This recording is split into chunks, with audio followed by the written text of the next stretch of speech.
Niger President Abdourahmane Tiani has told France to pay back everything they stole from them for 107 years. It is no longer a question of our states being the cash cow of France. France has robbed us of more than 107 years. What are those? Goods, natural minerals, and so much more.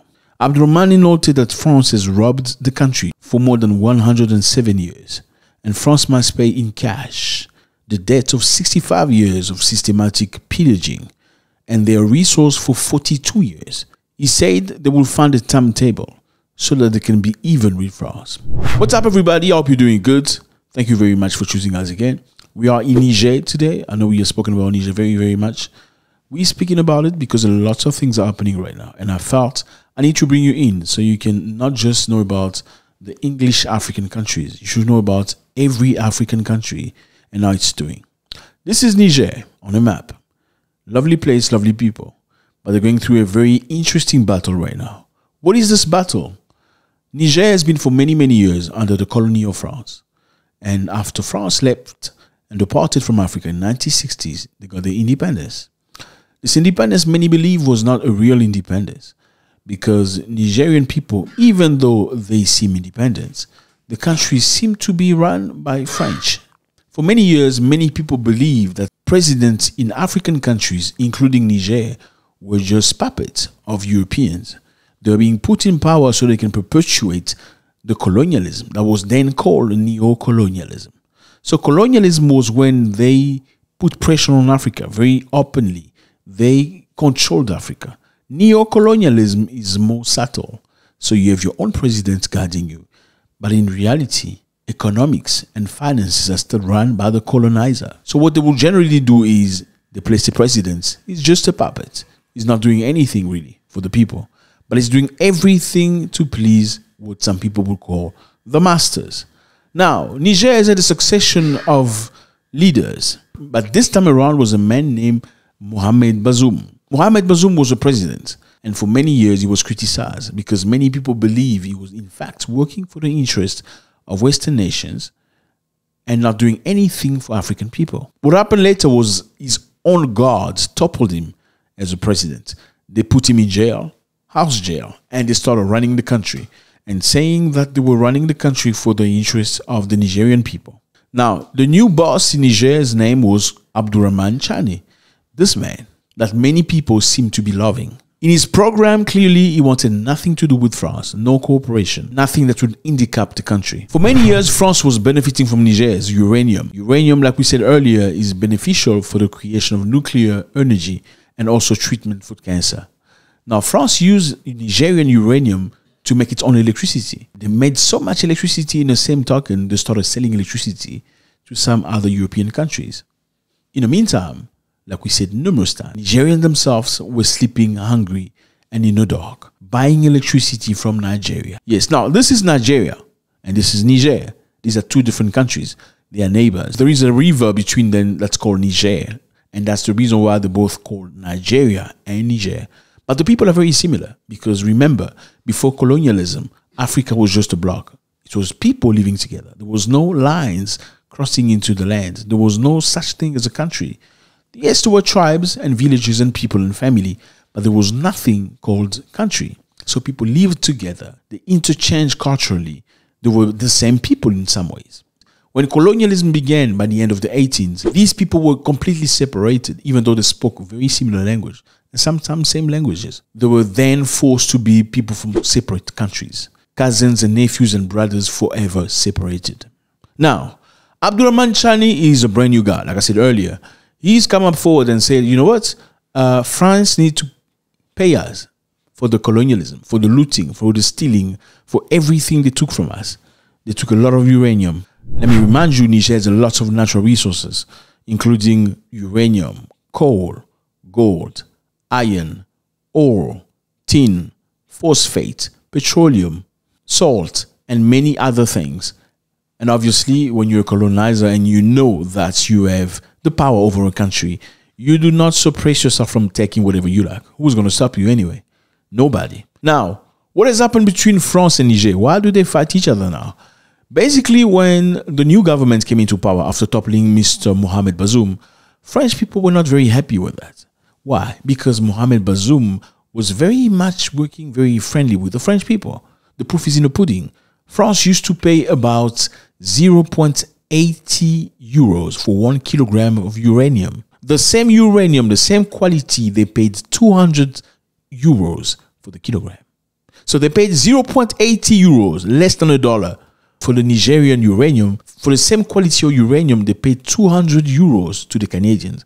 That clearly shows you where the considerations are. Let's get back to the point. What are the reasons why Niger and France are not getting along anymore? It's very simple. The new government came into power. The new force, the new people came into power, toppling the old president, Mohamed Bazoum. France didn't like it very much. France was a friend of Mohamed Bazoum. The new people in power called the French ambassador to come and have a meeting with them and discuss the way forward. But France blatantly ignored him. Yes, the ambassador of France ignored the new people in power, saying, "You are not a legitimate government." A few days later, the new people in power in Niger said to the ambassador, "You have 48 hours to leave the country. Yes, this is our country. If we call you to speak and you do not present yourself, that shows the level of respect you have for us. Therefore, we are asking you to leave our country in 48 hours. And guess what happened after that? The French government said, "We do not recognize you as the leaders of Niger. You are not a legitimate government. Even though this is not their country, we recognize Mohamed Bazoum. We don't recognize you." And that infuriated Nigerians. People came down in the streets claiming, asking French people to leave the countries.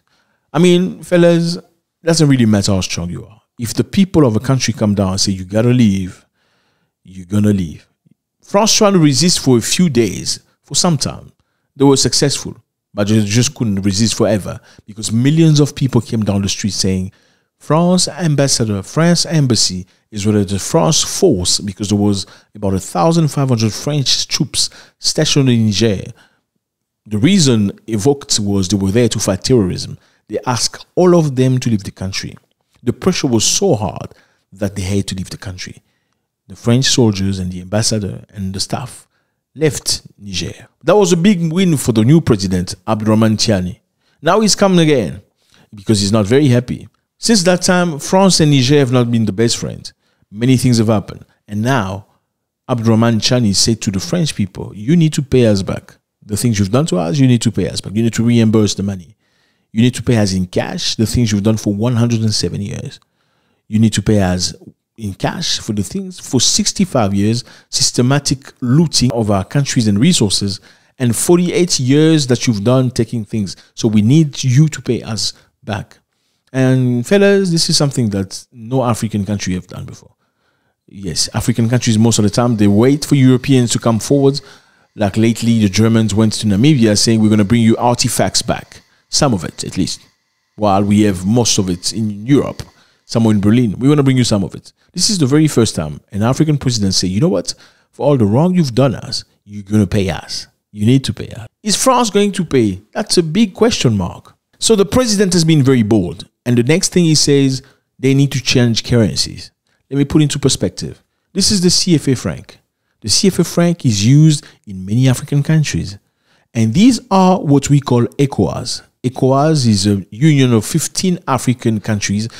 All of them are West African countries that come together economically in order to work with each other and grow together. Niger was part of ECOWAS. Niger uses the CFA franc, as well as all African countries colonized by the French. So French people, even though they went back to France, they still kept control of Africa by printing CFA franc, supposedly an African currency for the African people. Let me repeat myself.